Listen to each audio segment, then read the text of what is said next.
अस्सलाम वालेकुम। हमतन गोश में खुश आमदीद। तमाम नए आने वाले दोस्तों से गुजारिश है कि हमारे चैनल हमतन गोश को लाइक, शेयर और सब्सक्राइब करें और साथ ही बेल आइकन को प्रेस कर दें ताकि हर नई आने वाली वीडियो का नोटिफिकेशन आपको बर वक्त मिल सके। और कमेंट बॉक्स में अपनी कीमती आरा से ज़रूर आगाह कीजिएगा। शुक्रिया।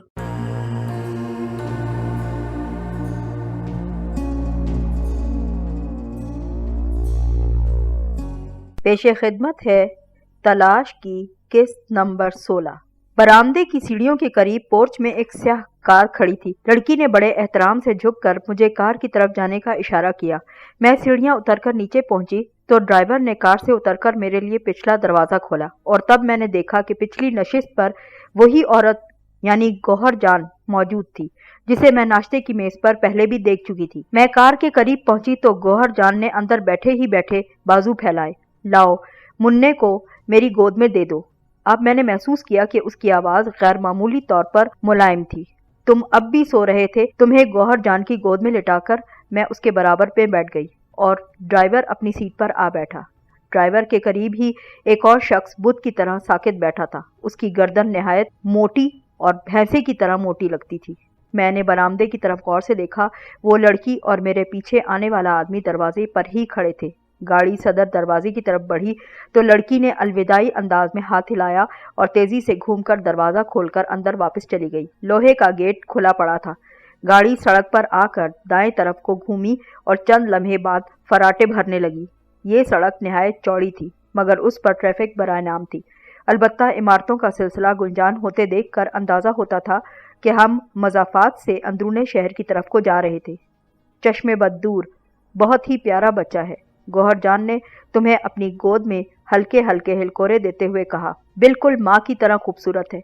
इसका बाप भी कुछ कम खूबसूरत तो नहीं, मैंने कटीले लहजे में कहा। कभी मौका मिलेगा तो तुम्हें उससे ज़रूर मिलवाऊंगी। मरे हुओं से मिलना मुमकिन होता तो इस दुनिया के दुख आधे ना रह जाते। उसने ठंडी सांस लेकर कहा। मैंने उसे घूरा लेकिन वो मेरी तरफ देख नहीं रही थी। गोया उसे मेरे मुतालिक सब कुछ मालूम था, लेकिन मुझे ये भी मालूम न था कि वो दर हकीकत कौन थी। उससे ये बात पूछते हुए एक तो मुझे एहसास कमतरी महसूस होती थी, दूसरे मुझे अंदेशा था कि वो भी पिछली वाली लड़की की तरह फलसफा भगाना ना शुरू कर दे। चंद लम्हे खामोशी रही। मैं खिड़की से बाहर देखते हुए अंदाजा लगाने की कोशिश करती जा रही थी कि हम किस इलाके से गुजरते हैं और अगर दोबारा नवाब के इशरत कदे की तरफ आना पड़े तो किन किन निशानियों की मदद से रास्ता तय किया जाएगा। लेकिन मैं कोई अंदाजा भी ना लगा सकी। एक तो शहर पूरी तरह से मेरा देखा भाला भी ना था और वैसे भी बंबई की सड़कें न जाने मुझे क्यों मिलती जुलती सी महसूस होती थी। रास्ते में कुछ निशानियां मुतय्यन करना भी महाल काम नजर आता था क्योंकि कार खिलाफ तवक्को खासी तेज रफ्तारी से चलती चली जा रही थी। वगरना उसके ज़ाहिरी हुलिये से तो यही मालूम होता था कि चलने के बजाय रेंगती होगी। हैरत की बात तो ये थी कि वो दीगर बहुत अच्छी अच्छी गाड़ियों के मुकाबले में बराए नाम आवाज़ पैदा करती चली जा रही थी। हम कहाँ जा रहे हैं? बिलाखिर मैंने गौहर जान से पूछ ही लिया। मेरे घर, उसने सादगी से जवाब दिया। तुम्हारा घर कहीं खला में तो मौलिक नहीं होगा ना? मैंने रूखे फीके अंदाज में पूछना चाहा। मैंने जगह का नाम पूछा है, वो बताओ। उसने नापसंदीदगी की नज़र से मेरी तरफ गौर से देखा। तुम्हारे लिए इतना काफ़ी नहीं है कि फिल वक्त मैं तुम्हें एक भयानक कैद खाने से छुड़ाकर वापस ले जा रही हूँ? तुम्हें मेरी इतनी फिक्र करने की ज़रूरत नहीं थी। मैंने जानबूझकर अपने लहजे की काट बदस्तूर बरकरार रखी। मैंने इससे भी कहीं ज़्यादा भयानक कैद खाने देख रखे थे। ये तो मेरे लिए कुछ ना था। मेरे लिए तो सारी दुनिया ही एक बहुत बड़ा कैद खाना बन चुकी है। उसने बुरा सा मुंह बनाया, गोया कोई कड़वी गोली निगल ली हो।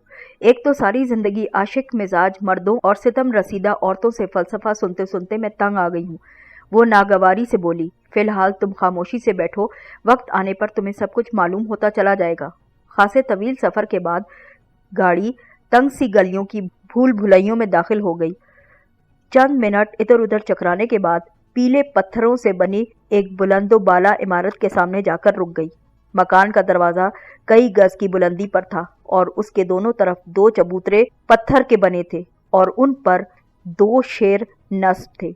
गाड़ी से उतरकर उसने तुम्हें मेरी गोद में दे दिया और अपने पीछे आने का इशारा कर दिया। अंदर से ये मकान बहुत बड़े कुएं से मुशाबे था जिसे सतह ज़मीन से नीचे खोदने के बजाय ज़मीन के ऊपर खड़ा कर दिया गया हो।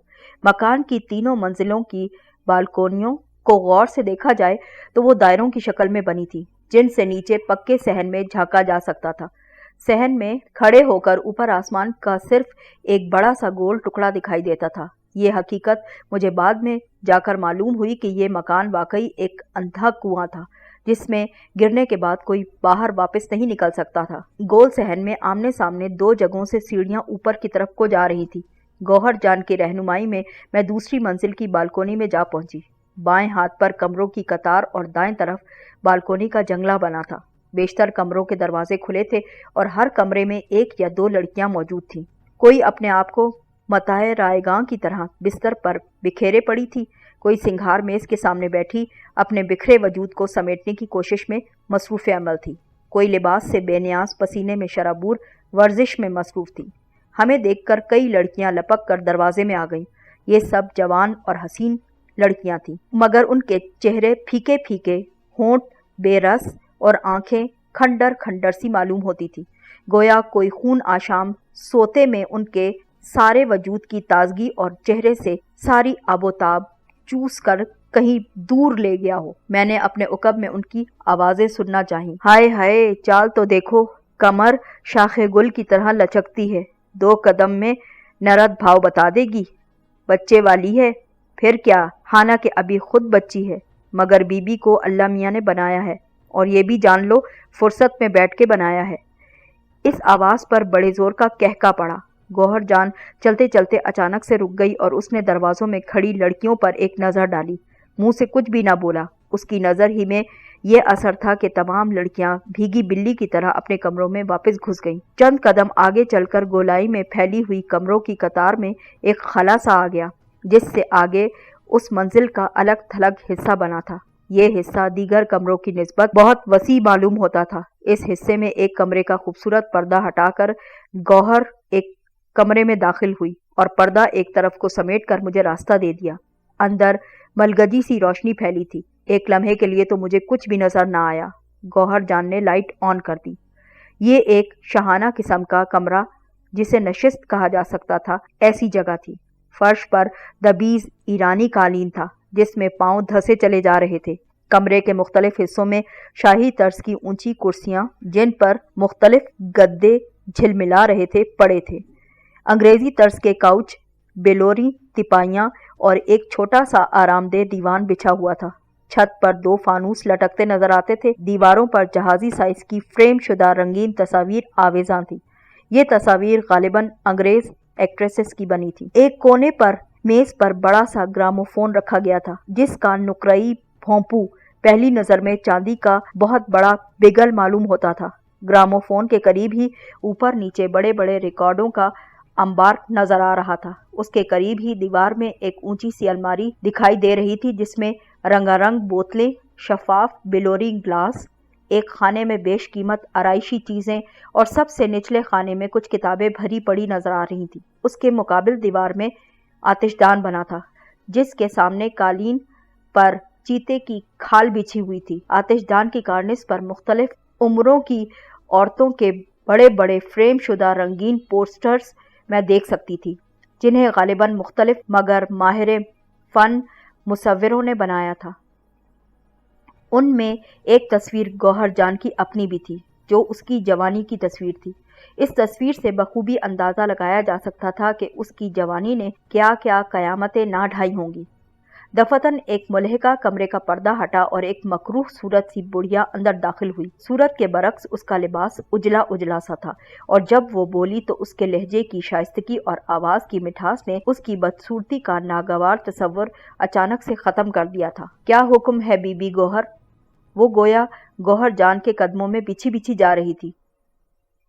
इस लड़की को उज़्मा वाले कमरे में पहुंचा दो, गौहर जान ने थके थके लहजे में कहा। इसका और इसके बच्चे की हर जरूरत का बहुत ज्यादा ख्याल रखना। आप बिल्कुल फिक्र न कीजिए बीबी गौहर, बुढ़िया ने सर खम करके कहा और मुझे अपने पीछे आने का इशारा भी कर दिया। दूसरी शाम तक मैं ख्वाबगाह नुमा एक कमरे में पड़ी रही। बुढ़िया तमाम वक्त बराबर वाले कमरे में रहती थी, जिसका एक मुश्तरक दरवाज़ा दरमियान दीवार में मौजूद था। मुझे किसी भी चीज़ की ज़रूरत पड़ती तो मैं उस पर हौले से दस्तक देती और बुढ़िया दौड़ी चली आती। बहरहाल मेरे कमरे का आमदोरफ्त वाला दरवाजा बंद था।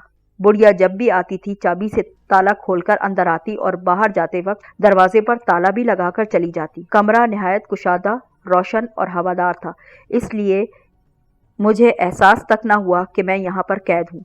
अलबत्ता दोपहर को तुम रोने लगे तो बुढ़िया तुम्हें बहलाने के लिए बाहर ले गई। तकरीबन 1 घंटे बाद वापस आई तो तुम्हारे लिए खाने पीने की बहुत सी चीजें और खिलौने के पैकेट उठा लाई थी। मुझे अब तक मालूम न था कि मैं कहाँ पर मौजूद हूँ और मुझे यहाँ क्यों लाया गया है। गौहर जान को मुझसे क्या मतलब है और मुझे यहाँ कैदियों की तरह क्यों रखा जाता है। गो कि मुझे यहाँ कोई तकलीफ ना थी, लेकिन ताला लगे कमरे में रहना खुद एक बहुत बड़ी तकलीफ थी। शाम को गौहर जान आई तो उसके साथ एक मुखन्नी सा बूढ़ा आदमी भी मौजूद था। इन्हें अपने और मुन्ने का नाप दे दो, 2-3 रोज में तुम्हारे कपड़े वगैरह तैयार होकर आ जाएंगे, गौहर जान ने मुलायमियत से कहा। बूढ़ा नाप लेकर जा चुका तो मैंने गौहर जान की तरफ देखा। वो उसी लंबे से होल्डर में सिगरेट लगाए टांग पर टांग रखे बैठी थी और गहरे कश लेती चली जा रही थी। मेरी मौजूदगी का उसे गोया एहसास ही न था। ये क्या सिलसिला है? बिलाखिर मैंने खंकार कर कहा और तब वो मेरी तरफ मुतवज्जो हुई। क्या अब मुझे यहीं पर रहना होगा? जाहिरी सी बात है, और कहाँ रहोगी? उसने धीमी आवाज में कहा। लेकिन क्यों? और ये कौन सी जगह है? मैंने तेज लहजे में पूछा। क्या अभी तक तुम्हारी समझ में कुछ नहीं आया? उसने हल्की सी हैरत से कहा। नहीं, मैंने तेजी से जवाब दिया। बहुत भोली हो। जो औरतें भोलपन के आलम में इस दुनिया में दाखिल होती हैं ना, आगे चलकर बड़ी कयामत मचाती हैं। उसने हल्का सा कश लिया और बगौर मुझे देखते हुए कहा। क्या नवाब ने तुम्हें कुछ नहीं बताया था? किस सिलसिले में? मैं तकरीबन चिल्ला उठी। ओह, उस मरदूद नवाब से यही उम्मीद की जा सकती थी। बहरहाल मैं तुम्हें सारा किस्सा सुना देती हूँ। कुछ सोचकर उसने जैसे गोया वजाहत की। सबसे पहले तो मैं तुम्हें ये बताऊं कि इस वक्त तुम फॉरेस्ट रोड के इलाके में मौजूद हो। एक लम्हे के लिए तो मैंने कोई ख़ास बात महसूस ना की। दफातन मेरे जहन में छनाका सा हुआ। एक मर्तबा अरबाब ने बातों बातों में सरसरी तौर पर बताया था कि बम्बई का फॉरेस्ट रोड का इलाका हिंदुस्तान का सबसे बड़ा बाजार हुस्न है। मेरे जहन में बाजार हुस्न का तस्वुर निहायत खौफनाक था। ये तस्वुर जहन में उभरते ही मेरे हाथ पांव जैसे ठंडे पड़ गए और सारी तेजी रुखसत हो गई थी। लेकिन मुझे यहाँ क्यों लाया गया है? मैंने सरसराती आवाज में पूछा। क्या नवाब ने मुझे तुम्हारे हाथ फरोख्त कर दिया है? नहीं, अभी वो इबलीस इतना गरीब नहीं हुआ कि बाजारी औरतों के हाथ लड़कियां फरोख्त करना शुरू कर दे। उसने तो पल्ले से 1 लाख रुपया भी मुझे इनायत कर दिया। मैं एक टुक उसे घूरती चली जा रही थी। धुएं के मरगोलों में उसका सुर्खो सफेद चेहरा मुझे कुछ धुंधला धुंधला सा महसूस हो रहा था। नीम व आंखों से हवा में किसी गैर मरई चीज को देखते हुए वो धीरे धीरे कश लेती चली जा रही थी। उसकी मेहराबी पेशानी पर शिकने उभर आईं, गोया वो उलझन में हो कि बात कहाँ से शुरू करे। मैं उसके लब हिलने की मुंतजिर बैठी रही। ये तकरीबन 20 साल पहले की बात है। बेलाखिर गौहर जान ने कहना शुरू किया, यानी उस वक्त की जब नवाब शराफत अली जवान थे और इस कोठे पर बाकायदगी से आया करते थे। मैं बम्बई में उसकी शनासा थी और उसकी तरफ से उस जमाने में मुझे 5,000 रुपये महाना मिलते थे। 5,000 रुपया तो उस जमाने में बहुत बड़ी चीज थी। इस जमाने की बात तो पूछो ही मत। उसने ठंडी सांस लेकर सिगरेट का एक कश लिया। मैं एक टुक उसकी सूरत को देख रही थी। वो जब भी बम्बई आता और जितने दिन भी ठहरता, मुझे उसके साथ उसकी कोठी में रहना पड़ता था। एक लम्हे के तवक्कुफ से गौहर जान ने बात दोबारा शुरू कर दी। इस ताल्लुक के नतीजे में तमाम तर एहतियाती कोशिशों के बावजूद मेरे यहाँ एक बच्ची पैदा हो गई। बच्ची खासी बदसूरत थी, या दूसरे अल्फाज में तुम कह सकती हो कि बिल्कुल बाप पर पड़ी थी। नवाब और राजे महाराजे अमूमन हम जैसी औरतों के यहाँ अपनी लड़कियां रहने भी नहीं दिया करते। नवाब ने भी कई मर्तबा बच्ची को अपने साथ ले जाने के लिए मुझसे मांगा, मगर मैं टाल मटोल करती रही। जहां तक मुझे याद पड़ता है, इसकी 2 वजूहात थी। एक तो ये कि उस वक्त बच्ची के लिए मेरे दिल में ममता करवटें लेती थी। दूसरे ये कि मेरे जहन के किसी गोशे में नवाब के खिलाफ कीना मौजूद था, और वो इसलिए कि उसने इब्तिदा में मुझे शादी का झांसा दिया था और मैं अपनी तमाम तर चालाकी के बावजूद उसके झांसे में आ भी चुकी थी। बेगम बनने के ख्वाब देखने लगी थी। काफी अरसे के इंतजार के बाद जब मैंने उसका वादा याद दिलाया तो वो अजीब से अंदाज में हंस पड़ा। कहने लगा, 2-4 नवाबों ने जोश जज्बात में आकर बाजारी औरतों से शादियां कर ली थी। अब ऐसी हर खुश शक्ल औरत रानी, महारानी और बेगम बनने के ख्वाब देखने लगी है।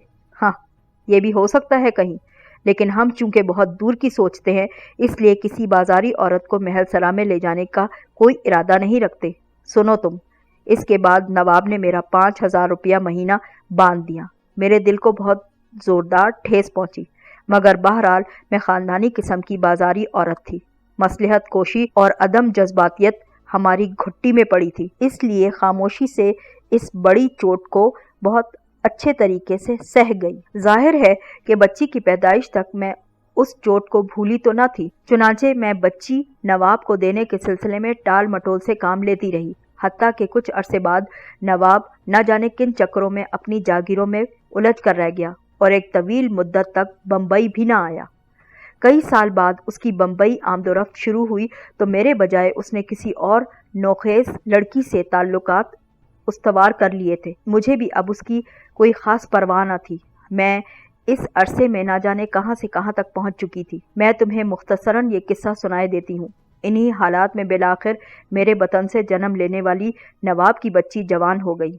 मैंने उसकी परवरिश और तरबियत इस तरह से की थी जिस तरह ऐसी एक बच्ची की परवरिश हो सकती थी।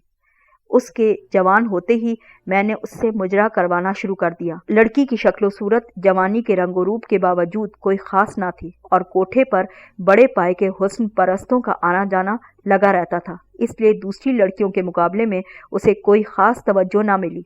लेकिन जब मैं जानबूझकर बातों बातों में उन्हें बताती थी कि ये नवाब शराफत अली साहब की बेटी है, तो तमाशबीनों को उससे कुछ ज़्यादा ही दिलचस्पी महसूस होने लगी थी। तमाशबीनों में नवाब के हम अस्र भी आते थे। उसका कोई शनासा भी होता था, कोई उससे हसद रखने वाला भी हुआ करता था। ये बात नवाब के कानों तक भी पहुंचने लगी कि बाज़ लोग उसके तस्करे पर नाक भूं भी चढ़ाकर कहते हैं, अच्छा वही नवाब शराफत अली खान जिसकी एक लड़की फारेस्ट रोड के एक कोठे पर नाचती है।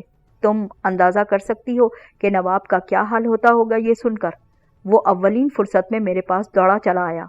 लड़की लेने के लिए उसने शराफत, धौंस, धमकी, लालच सारे ही हथकंडे इस्तेमाल कर लिए, मगर मैं फिर भी न मानी और जाने क्यों मैं जिद पर अड़ी रही। मैंने लड़की उसके हवाले बिल्कुल ना की। बिलाखिर उसने वही जागीरदाराना हरबा इस्तेमाल किया, यानी 8-10 मुसल्ला आदमी भेज दिए और लड़की को उठवा लिया। अंग्रेज़ों से उसके बहुत ही गहरे ताल्लुकात थे, लेकिन उनसे ताल्लुकात हमारे भी कुछ बुरे तो न थे। और फिर अंग्रेज़ में जहाँ बहुत सी बुराइयां पाई जाती हैं, वहाँ बहुत सी खूबियां भी होती हैं। ये मेरा ज़ाती मुशाहिदा है। आम आदमी का तजर्बा शायद मुख्तलिफ हो, मगर मैंने देखा कि अंग्रेज़ इस तरह की खुल्लम खुल्ला गुंडागर्दी को पसंद नहीं करते, खा उसका मुजाहरा उसके दोस्तों और हिंदुस्तान के गद्दारों की तरफ से ही क्यों ना हो। बस तो फिर हमने भी कुछ डोरियां हिला दी। छठे दिन लड़की नवाब की जागीर से बरामद हुई और दोबारा यहाँ पहुँच चुकी थी। इसके बाद नवाब काफ़ी अरसे के लिए ठंडा पड़ गया, लेकिन कल अचानक नवाब का पैगाम मिला कि वो लड़की के सिलसिले में मुझसे एक निहायत उम्दा सौदा करना चाहता है और मैं कम से कम उससे मिलूं ज़रूर। उसे यकीन है कि मेरे मुंह में ज़रूर पानी आ जाएगा। मुझे तजस्सुस हुआ कि कम अज़ कम मिलकर देख तो लूं। इसकी वजह शायद ये भी थी कि इस दौरान में उस लड़की से मैं खासी बेजार हो चुकी थी, क्योंकि एक तो उसकी वजह से मुझे कोई ख़ास माली फ़ायदा हासिल ना हुआ था, दूसरे वो खुद यहाँ उखड़ी उखड़ी सी रहने लगी थी। जब से वो बाप की जागीर से होकर आई थी, खुद को उसकी वाहिद मालिक समझने लगी थी। मैंने उसे समझाया कि नवाबों और जागीरदारों की हम जैसी औरतों से जो औलादें पैदा होती हैं ना, उन्हें वो महज अपनी नाक रखने के लिए हवेलियों में ले जाते हैं, इसके अलावा कुछ नहीं। लेकिन हकीकतन उन्हें अपनी उस औलाद से कभी कोई दिलचस्पी नहीं होती और ना ही वो उन्हें अपनी दौलत और जायदाद में से कोई हिस्सा देना पसंद करते हैं। ये बच्चे उनकी महल सराओं में यतीमों की तरह परवरिश पाते हैं, लेकिन मेरे इस समझाने बुझाने का लड़की पर कोई असर ना हुआ। इस तरह हम दोनों के दरमियान खलीज सी हाइल हो चुकी थी। चुनांचे मैं नवाब से मिलने के लिए चली गई। नाश्ते की मेज पर नवाब ने मुझे तुम्हारी सूरत दिखाई, बाद में तुम्हारी कहानी सुनाई और पेशकश की कि अगर मैं तुम्हें अपने कोठे के लिए उसकी बेटी के मुतबादिल के तौर पर कबूल कर लूं तो वो बेहद एहसानमंद होगा اور ساتھ ہی 1,00,000 روپے بھی پیش کر دے گا۔ شاید یہ میری عمر کا تقاضا تھا یا پھر نواب کی بیٹی سے بیزاری کا نتیجہ تھا کہ میں اس پیشکش کے بارے میں سنجیدگی سے سوچنے پر مجبور بھی ہو گئی۔ اور پھر سچی بات تو یہ ہے کہ تمہارے حسن نے میری آنکھیں تقریباً خیرہ کر کے رکھ دی تھی۔ اس گوہر جان کی آنکھیں جس نے خود اپنے زمانے میں نہ جانے کتنی آنکھوں کو پتھرا دیا تھا، کتنے دلوں کو دھڑکنا بھلا دیا تھا، کتنی متکبر پیشانیوں کو اپنی دہلیز پر جھکا دیا تھا۔ اس گوہر جان کی آنکھیں جو برسوں اس بازار کی بے تاج ملکہ رہی تھی جہاں پورے ہندوستان سے بہترین ترشے ہوئے ہیرے کسی نہ کسی طریقے سے لا کر جمع کیے جاتے تھے، اس گوہر جان کی آنکھیں تمہیں دیکھ کر چند لمحے کے لیے شاید جھپکنا بھول گئی تھی۔ بظاہر میں تم سے بڑی بے نیازی برت رہی تھی، لیکن اب میں تمہارے سامنے یہ اعتراف کرنے میں کوئی عار محسوس نہیں کروں گی کہ اس وقت در حقیقت میری دھڑکنیں یکلخت تیز ہو گئی تھیں۔ چشم تصور میں میں نے دیکھا کہ یہ ہیرا جب تراش خراش کے بعد میرے بالا خانے کی زینت بنے گا تو کیا کیا قیامتیں برپا ہوں گی۔ نواب صاحب نے بڑی دیانتداری سے بتا دیا تھا کہ تم 2 بچوں کی ماں ہو، لیکن اب بھی تم اس بازار کی تمام لڑکیوں سے بہت بہتر معلوم ہوتی ہو۔ گوہر جان کی پیشن گوئی ہے کہ تم اس بازار کی تاریخ کا ایک اہم باب رقم کرو گی۔ امید ہے اب تم سب کچھ سمجھ گئی ہوگی، یا پھر ابھی بھی کچھ پوچھنے کی ضرورت محسوس کرتی ہو۔ میں اب تک گویا سماعت کا سمندر بنی بیٹھی تھی جس میں گوہر جان کی گفتگو کا ہر لفظ قطرہ قطرہ بن کر ضم ہوتا چلا جا رہا تھا، اور جیسے میں یکلخت انسانی قالب میں آ گئی۔ اس کے باوجود کئی لمحے تک میں کچھ بول نہ پائی، میری مٹھیاں بھنج گئیں، نچلا ہونٹ دانتوں تلے دبا ہوا تھا اور جسم کا تمام خون گویا کن پٹیوں میں جمع ہو گیا تھا۔ گوہر جان، بالآخر میرے حلق سے ایک آواز نکلی اور مجھے اس پر کسی زخمی درندے کی غراہٹ کا گمان ہونے لگا۔ تم 2 انسانوں کے تبادلے کا ذکر یوں کر رہی ہو جیسے غلطی سے تم کوئی خراب جوتی خرید لائی تھی اور اب وہ تم دکاندار کو واپس کر کے اچھی جوتی لے آئی ہو۔ نواب کی لڑکی بے شک ناجائز تھی، لیکن اس نے جنم تو تمہاری کوکھ سے لیا تھا نا۔ اسے پال پوس کر یوں ایک جنس ناقص کی طرح نواب کے حوالے کرتے وقت تمہارا دل ذرا بھی نہ دکھا تھا؟ اگر ہم جیسی عورتیں اس قسم کے دکھ سینے میں پالنے لگے نا تو ہم اور عام عورتوں میں فرق رفتہ رفتہ مٹ ہی جائے گا۔ گوہر جان نے پرسکون لہجے میں کہا اور ہولڈر میں دوسرا سگریٹ لگانے لگی۔ سگریٹ سلگا کر اس نے صوفے پر پہلو بدلا اور ایک گہرا کش لے کر دوبارہ سے بولی، جذباتیت ہمارے سب سے بڑے دشمنوں میں سے ایک ہے۔ ہمیں کبھی بھی جذباتی انداز میں گفتگو نہیں کرنی اور نہ ہی جذباتی انداز میں سوچنا ہے۔ دوسری بات تو یہ میں پہلے ہی بتا چکی۔ اس نے عجیب سے لہجے میں کہا کہ تم نے یہ کیسے فرض کر لیا کہ میں وہی کچھ بن جاؤں گی جو تم مجھے بنانا چاہو گی؟ تمہیں بننا پڑے گا میری جان، بننا پڑے گا۔ اس نے قدرے اضطراب سے پہلو بدل کر کہا۔ سگریٹ ہولڈر اس نے 2-3 مرتبہ ایک سے دوسرے ہاتھ میں منتقل بھی کیا، پھر اپنے مخصوص انداز میں پرسکون ہو کر بیٹھتے ہوئے بولی، اس لیے کہ تمہارے سامنے کوئی دوسرا راستہ تو کیا واپس جانے کی کوئی راہ بھی موجود نہیں؟ اس نے نیم وا آنکھوں سے براہ راست میری آنکھوں میں جھانکنا چاہا۔ میں نے کوئی جواب نہ دیا بلکہ جھپکائے بغیر اسے گھورتی رہی۔ میں بہت مہربان عورت ہوں۔ چند لمحے کے توقف کے بعد اس نے دھیمے سے لہجے میں کہا، ظلم اور زبردستی کی میں قائل نہیں۔ میں عموماً انسانوں سے کوئی ایسے کام صرف دلیل کے سہارے کروا لیتی ہوں جن کے لیے بعض لوگ طاقت کا استعمال شروع کر دیتے ہیں، جبر و تشدد کرتے ہیں اور پھر ناکام رہتے ہیں۔ بہرحال وہ اچانک سے اٹھ کھڑی ہوئی۔ اس موضوع پر بات کرنے کی مجھے کوئی جلدی نہیں، کوئی بے صبری نہیں، اور تم بھی اپنے ذہن کو ابھی سے مت تھکاؤ، اعصاب پر بوجھ مت ڈالو، آرام سے رہو، کھاؤ پیو، اپنی مرضی سے سو، اپنی مرضی سے جاگو، ذہن سے ماضی کی خراشیں مٹنے دو۔ ہر مسئلے کے بارے میں سوچنے کا ایک وقت ہوتا ہے اور میرے خیال میں اس موضوع پر سر کھپانے کا ابھی وقت بھی نہیں آیا۔ اللہ حافظ۔ دوسرے ہی لمحے وہ کمرے سے جا چکی تھی۔ صرف اس کے اوبال میں رچی ہوئی خوشبو کا ہلکا سا اثر یا پھر اس کے سگریٹ کے دھوئیں کے کچھ بادل کمرے میں چکراتے نظر آ رہے تھے۔ میں اپنی جگہ سن سی بیٹھی رہ گئی۔ تقدیر کی اس مسلسل ستم ظریفی پر میرا ہنسنے کو بھی جی چاہتا تھا کہ ایک گڑھے سے نکلتی تھی تو دوسری کھائی میں جا پڑتی تھی، اور کھائی سے جوں توں کر کے نکلتی تھی تو دلدل میری منتظر ہوتی تھی۔ میں یہ سمجھنے سے قاصر تھی کہ آخر میں کس گناہ کی پاداش میں مسلسل قدرت کی نامہربان गिरफ्त में आ चुकी हूँ। मुझे अब जिस ताज़ा सूरत हाल का सामना था, इसके बारे में जितना ज़्यादा भी मैं सोचती थी, उतना ही मेरा दिल टूटता चला जा रहा था। फिर मैंने अपने आप को समझाया कि यहाँ कोई तेरी ढारस बंधाने तो नहीं आएगा ना, तुझे राह सुझाने नहीं आएगा।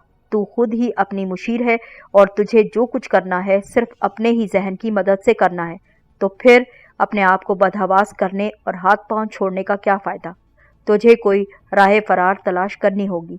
मैं सोचती रही, रात गए तक सोचती थी और फिर सो गई। आधी रात के करीब जबकि मेरे कमरे पर मौत का सकूत तारी था और यकीनन बाहर की दुनिया भी इसी तरह सन्नाटे में डूबी हुई थी, मैं पलंग से उठी और उस दरवाजे पर पहुंची जिस पर दस्तक देने से बूढ़ी खादिमा आन हाजिर होती थी। मैंने दरवाजे पर महज एक उंगली से नहायत आहिस्तगी से टक टक की। मुझे उम्मीद न थी कि रात के इस पहर इतनी मध्यम सी दस्तक वो बुढ़िया सुन सकेगी, लेकिन इससे ज्यादा बुलंद दस्तक देने का खतरा मैं मोल नहीं ले सकती थी। बुढ़िया के जिस्म में शायद कोई शैतानी रूह बसती थी जो हर वक्त बेदार रहती थी। इतनी खफीफ सी दस्तक के बावजूद मुझे मायूसी का सामना न करना पड़ा। दूसरे ही लम्हे कमरे में सलीपरों की खसर खसर की आवाज सुनाई देने लगी और मैं संभल कर दरवाजे की ओट में खड़ी हो गई। मेरे हाथों में दुपट्टा था जिसे मैंने फंदे की शक्ल दे रखी थी। दरवाजा खुला और बुढ़िया अपनी झोंक में तेजी से अंदर दाखिल हुई। जो काम मैं करने जा रही थी, इस किस्म के काम का मुझे पहले से कभी तजर्बा ना था, लेकिन उस वक्त मेरे सीने में उस पंछी की रूह की तरह मेरा दिल फड़फड़ा रहा था जो जाल को अपने सर पर उठाकर उड़ जाना चाहता हो। इसी रूह का कमाल था कि जब मैंने बुढ़िया की तरफ फंदा उछाला तो वो सीधा उसकी गर्दन में जा पड़ा। दूसरे ही लम्हे वो फर्श पर चित पड़ी थी। मैंने उसके सीने पर घुटने रख कर सबसे पहले उसी दुपट्टे का कुछ हिस्सा उसके मुंह में ठूंस दिया और उसे गिरह देकर बाकी हिस्से से उसके हाथ पुश्त पर बांध दिए। बुढ़िया बज़ाहिर सूखी सी थी, लेकिन थी बहुत सख्त जान। बुरी तरह फर्श पर गिरने और काबू होने के बावजूद बुरी तरह लाते चलाती चली जा रही थी। मजबूरन मैंने बिस्तर की चादर की मोटी सी रस्सी बनाकर बुढ़िया की टांगे भी बांध दी। अब मैंने तुम्हें उठाकर कंधे से लगाया। इस खौफ से मेरा दिल लरसता जा रहा था कि तुम जाग ना उठो, लेकिन ये देखकर मुझे कदरे इत्मीनान हुआ कि तुम बहुत गहरी नींद में थे। मैं दबे पांव बुढ़िया के कमरे में दाखिल हुई। बुढ़िया को जब मकान से बाहर जाना होता था तब भी पहले अपने कमरे ही की तरफ जाती थी। इसका तो ये मतलब था कि उधर आमदोरफ्त का कोई अच्छा रास्ता मौजूद था। इसी उम्मीद पर मैंने कदम बाहर की तरफ को उठाया। बुढ़िया के कमरे में रोशनी थी। अंदर की तरफ से उसके दरवाजे की कुंडी चढ़ी हुई थी। निहायत एहतियात से मैंने कुंडी खोली और बाहर झांकना चाहा। दरवाजे ने जैसे चंद खास किस्म की मध्यम मध्यम आवाजों के धारे को बाहर ही रोका हुआ था और दरवाजा खुलते ही जैसे मुझ पर उन आवाजों की हल्की सी फुहार पड़ी। ये आवाजें तबले की खनक, सारंगी की दुखी सी लय, घुंघरुओं की झनकार और हारमोनियम के जेरोबम की आवाजें थीं, मगर शायद कहीं बहुत दूर से महज एक बाज़गश्त की तरह सुनाई देती जा रही थी। इसका तो ये मतलब था कि जिंदगी अभी इस इलाके में बेदार थी, और जैसा कि मुझे मालूम हो चुका था कि ये फॉरेस्ट रोड का इलाका था, और इस सूरत में ये तमाम बातें मेरे लिए कोई अनोखी बात ना थी। ये तो मैं जान ही चुकी थी कि इस इलाके में रातें जागती हैं और दिन सोते हैं।